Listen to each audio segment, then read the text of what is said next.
Hey, good morning, everybody. It's me, Christy. Welcome to my next video. I want to welcome you all and thank all of my new subscribers. And I hope that I can earn your trust and keep your attention. Hope you all had a good weekend. It was very busy for me, so as we get closer to Thanksgiving, there's more opportunities to share viruses and germs. So just remember to take your vitamins and wash your hands. But have you seen all of this about Cody Detweiler? Cody Detweiler on YouTube is Whistling Diesel. My son is a sometimes watcher of Whistling Diesel. He likes to see when he's making fire and blowing things up. And Cody Detweiler is in trouble because he went and bought a Ferrari in Montana. In Montana, they don't have sales tax on most of their items. And so Detweiler is being accused of tax evasion.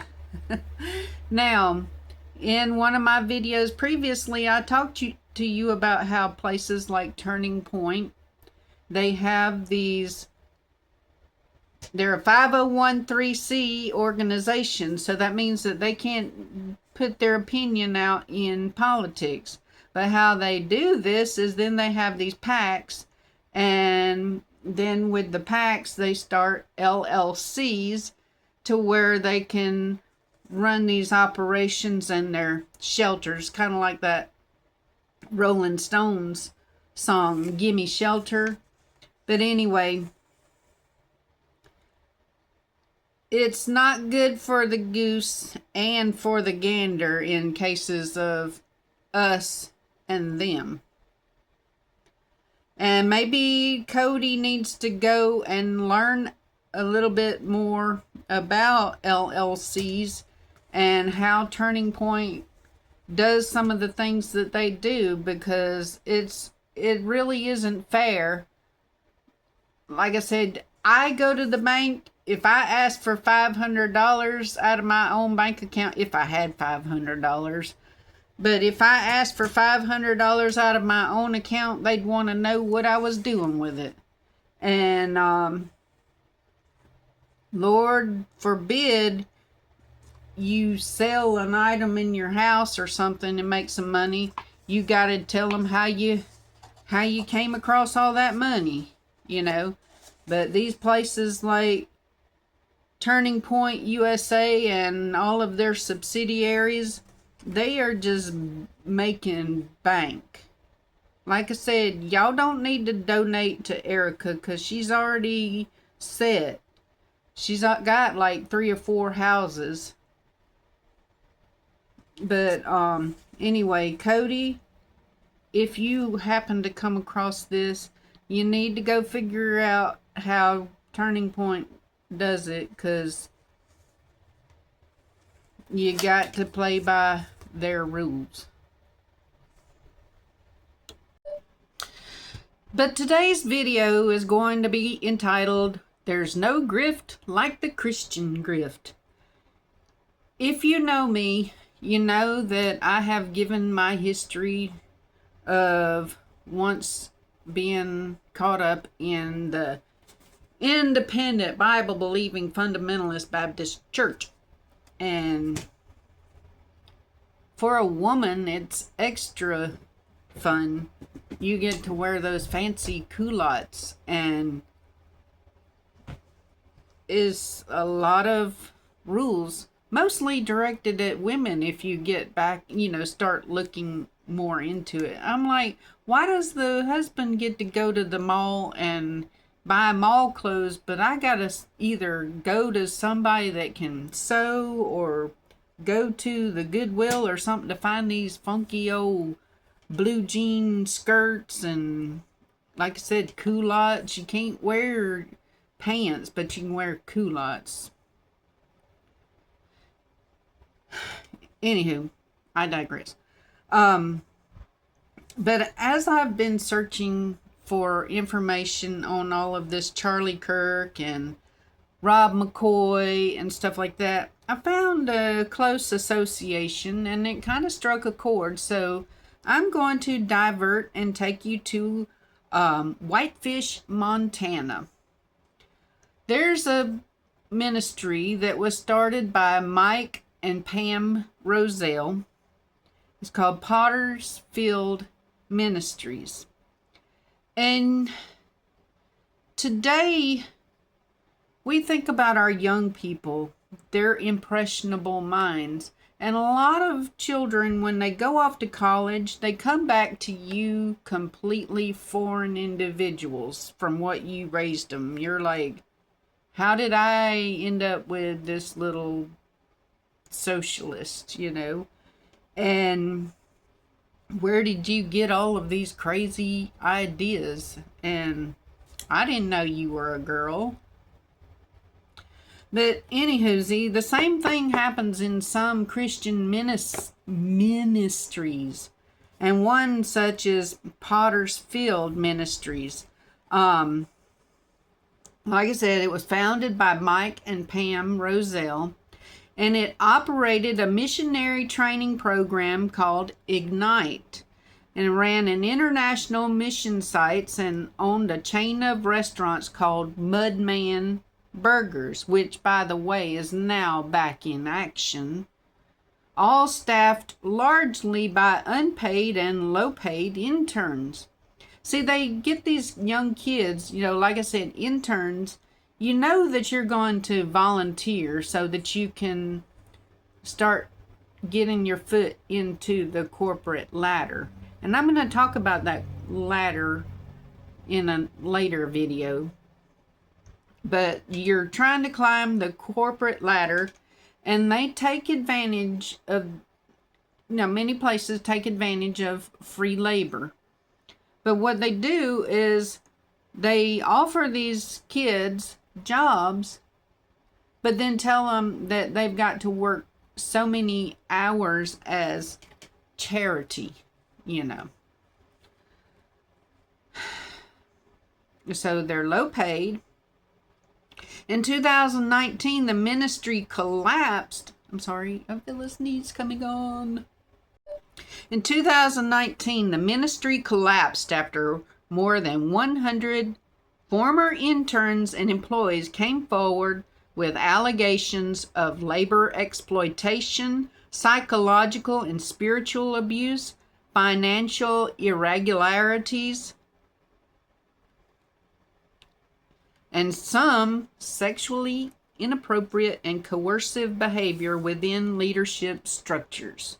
The founders resigned amid the controversy, and Pastor Rob McCoy stepped in temporarily as a board chair to help oversee the audit and dismantling of the organization's operations. PFM's, that's Potter's Field Ministries, culture and methods were widely described by former participants as cult-like. My problem isn't with God. I feel like a lot of people think that I have a personal problem with God. If anything, I might be a little hurt by God, but mostly I'm just terrified. I'm terrified because I can't decipher my voice from God's voice, from what voice might be like the little snippets that the enemy shoots into your head or whatever that mumbo jumbo is. I don't even know about that anymore. My problem is that I no longer know how to hear God. I don't know what his voice sounds like anymore because all I can hear is like the nonsense that was taught to me, like the like the abusive rhetoric that was used in my own family that I thought was normal, that then got carried into church culture, that then got carried into like Potter's Field, which is why I post so much about like being aware of using these abuse tactics in church. Like, gaslighting in church settings and what that looks like. It's not because I hate God. It's not because I have a personal problem with God. It's not because I think that God is gaslighting me. It's because I understand that human beings are imperfect, and that there's problems that I see within a church, and come that's Shere Khan. Maybe he agrees. I can't speak cat. I don't know. But like,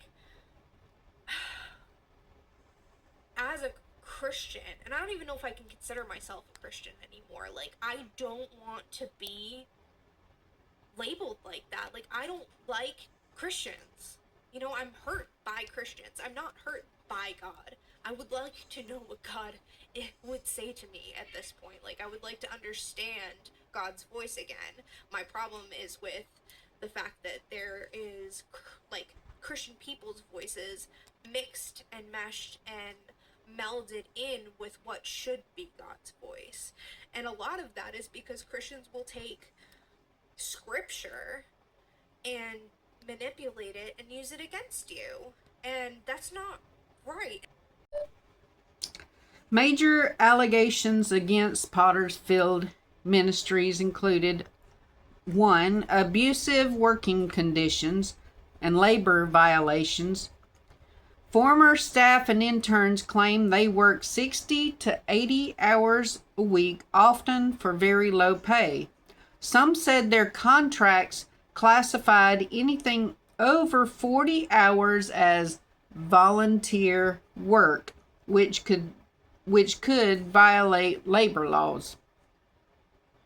Dawn Marie Grice, a longtime employee, 11 years, said she often slept only 4 hours per night. There was verbal, psychological, and potential sexual abuse. Multiple former interns described a cult-like environment. There are reports of sexually inappropriate conversations. According to reporting, some staff members alleged interrogations about sexual behavior under the leadership of the Roselles. Specifically, former employees said there were instances of sexual harassment and possibly more serious sexual misconduct. Misuse of donated funds. According to a former CFO, hundreds of thousands of dollars intended for a children's food program were allegedly, and everything I'm saying is alleged because, I don't know these people. I'm just finding what I can find online. But the food program were allegedly redirected to other parts of the ministry, notably to support the Ignite missionary students. There are accusations that material, like letters from children in the mission fields, was falsified or manipulated to solicit donations. Rob McCoy, who later became the board chair, said he found strange transfers of funds between Pottersfield Ministries and Pottersfield Ranch. Fourth thing is cult-like control and psychological manipulation. Former interns and staff describe hours-long meetings in the middle of the night and a culture where dissent or leaving was very difficult. The founder, Mike Roselle, allegedly berated people for hours and used what he called strong fellowship to enforce control. Some alleged threats of physical intimidation as part of the control structure. Now, like I said, I was looking into all things Rob McCoy, and so that's how I came across this Pottersfield.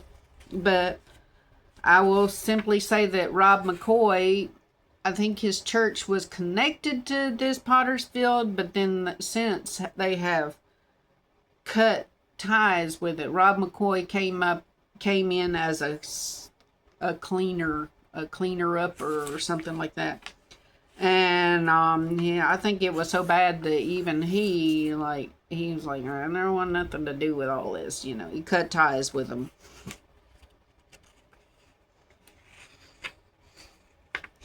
McCoy said Godspeak Calvary Chapel, which is his church, would not take any of the sale proceeds after all it was said and done. And so, you know, I'm trying to figure out, you know, with all of these churches and all of this control methods and everything, I'm like I asked in my last video about where do these people learn all of this stuff. And you find out, if you haven't read the book Chaos, that, and then there's another one, Weird Scenes Inside the Canyon. I'm talking about the music scene in Laurel Canyon, and during that hippie uprising, whatever you want to call it, that a lot of these people had military backgrounds. And I'm like, some of these methods are almost like what you hear about these mind control programs. So I asked about it. And so I asked ChatGPT, and it said that I was right in some of the methods. So here are some of the methods that they used. Sleep deprivation. Like the one lady saying she only got around 4 hours of sleep a night. The military parallel is that in boot camp you intentionally disrupt the soldiers' sleep to break down old habits, but the military is regulated and time limited, whereas in cults they don't have a specific time limit on how long they can practice some of their antics.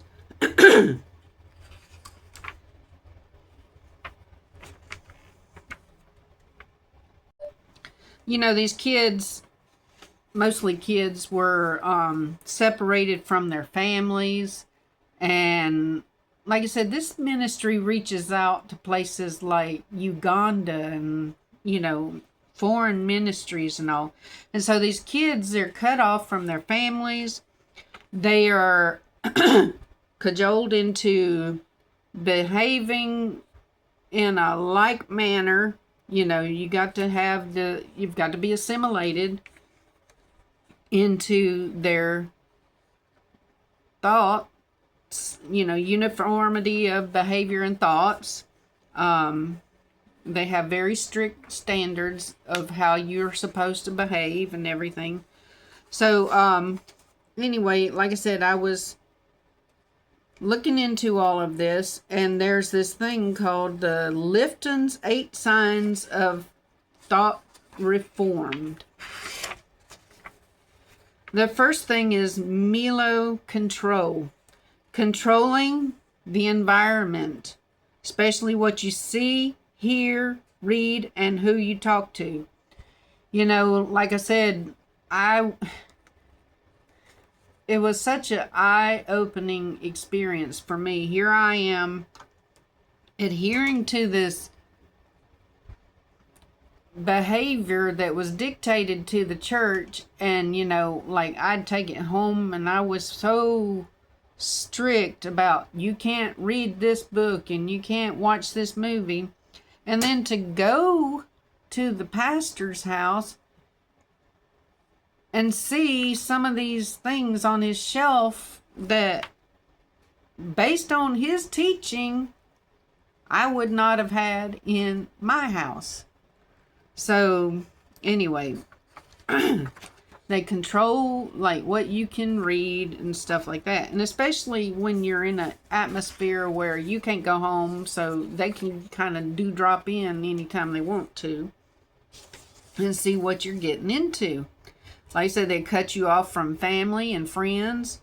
They discourage outside opinions. They have very controlling schedules, so you're always busy. Emotional check-ins, like I said, do drop in, that monitor the loyalty.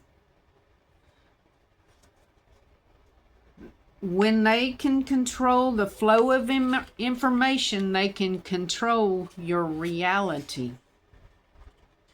Number 2 is mystical manipulation. Leaders make events seem like divine signs or special miracles to prove their authority. It's more likely like God gave me this image of doing this, or God spoke to me and said that he saw a leader in you, or God told me that I needed this and the church is going to donate funds to make it happen, right? And coincidences are framed as supernatural. There's guilt and fear used as spiritual pressure. Like that one pastor that ridiculed the lady in front of the whole church for not giving what he thought she should give in the offering. It makes the leader's authority feel cosmic and not human. And then there's a lot of emphasis and demand for purity. You've heard about the purity culture. The group creates an ideal behavior standard that no one can live up to. It looks like constant confession, pressure to be holier, fear of disappointing leadership, rules that always shift. And the result is you always feel like you're failing, so you stay dependent. Confession. Regularly making people expose their inner lives, sins, and thoughts is another tactic they use. It looks like emotional interrogations, public confessions, accountability used as control. Leaders, they use your personal info in a setting to where they can manipulate it for use later. This creates vulnerability and obedience. Number 5 is sacred science. The group's teaching is unquestionable truth. Leaders cannot be criticized. How this plays out is God told me so. End of discussion. Policies are treated as divine revelation, and any question is treated like rebellion or sin. This shuts down critical thinking. Number 6, loading the language. Using special group jargon that it compresses complex ideas into simplified slogans. Example, strong fellowship. That's the Pottersfield ministry term for their berating sessions, and they had these sessions where they would drag these kids out in the middle of the night and like yell, like be down on them, yelling. And they would tell these kids, you have a rebellious spirit. And then whenever they wanted to justify the long hours that they made these kids work, they were talking about things like a servant's heart. This makes it hard to think outside the group's vocabulary. Number 7 is doctrine over person. Your real experiences are dismissed if they don't match the doctrine. If you feel you're mistreated, that's your pride talking. If you're tired, you've not surrendered enough. Ignoring harm because God is shaping you. Your feelings become invalid, and doctrine wins every time. Number 8 is dispensing of existence. Only insiders are saved or chosen or truly valuable. Outsiders are lesser. And don't I know it, because like during this time of upheaval in my own life, I tried to go to another church, and boy, it's like jumping out of the skillet into the fire, because this other church was so dogmatic. Like, you have to prove, even though you tell them you're born again and everything, they don't accept that until they get your letter from the other church. And then, like, my daughter was into playing the piano and singing and stuff, and I mentioned that she would like to play a song, and I'm sorry, but if a kid comes up and says, hey, I'd like to play a song for the church, a lot of churches that I grew up in, they'd have loved it, like, oh, get up here and sing. We want to hear it. Because, like I said, I grew up in a rural area, and they would just eaten that right up. But no, at this church, they had to have a copy of the music and to be able to look over it. And they especially hated what you hear on Christian radio today. That music would have been considered evil. But if you decided that you wanted to leave these churches, that meant that you were probably not a Christian. You're losing your purpose and your calling and your community. Like I said, like this girl said in her video, which, like I said, I'll put a link in the bottom it's from several years ago. But you lose your whole community. And that's what happened to me when I had my divorce, and I lost my support system.